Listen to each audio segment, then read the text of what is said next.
The rise of Bancassurance has quietly but strongly changed how India's public sector banks, PSBs, work. The Bancassurance model, which was originated in France, was introduced in India in 2000 under a regulatory framework approved by the Reserve Bank of India, RBI, and the Insurance Regulatory and Development Authority of India, IRDI.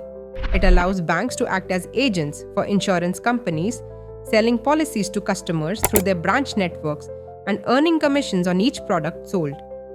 Banks can function either as corporate agents or insurance brokers under IRDAI supervision. The original goal was set to increase insurance access, especially in urban and semi-urban areas, and help banks diversify their income beyond interest from loans.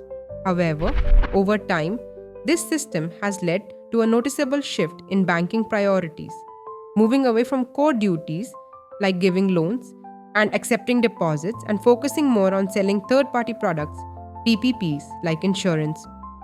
This has raised growing concerns about customer exploitation and mis-selling.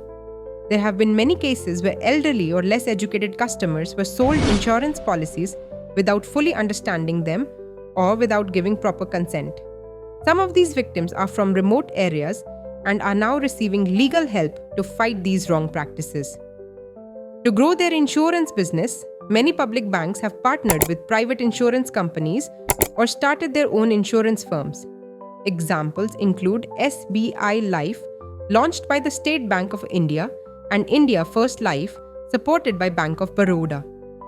These partnerships have helped grow the insurance market, but they also show that public banks are becoming more closely linked with private businesses.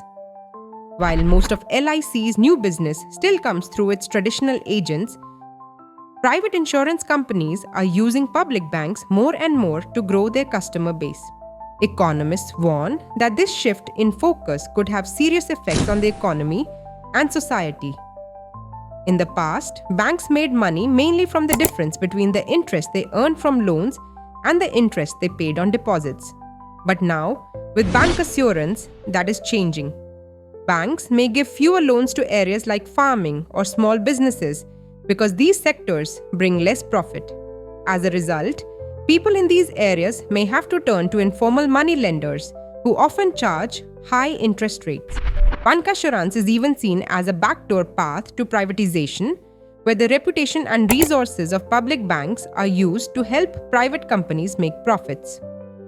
This weakens the main purpose of public banks, which is to serve all people fairly and equally.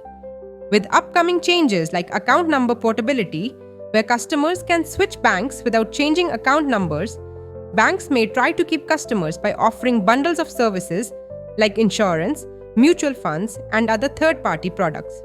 But this could take even more focus away from financial inclusion and increase the risk of customers being misled or taken advantage of. Some experts and publications like the Economic and Political Weekly have warned that public banks are drifting away from their original mission. Instead of supporting development and public service, they are becoming more like businesses that make money by charging fees.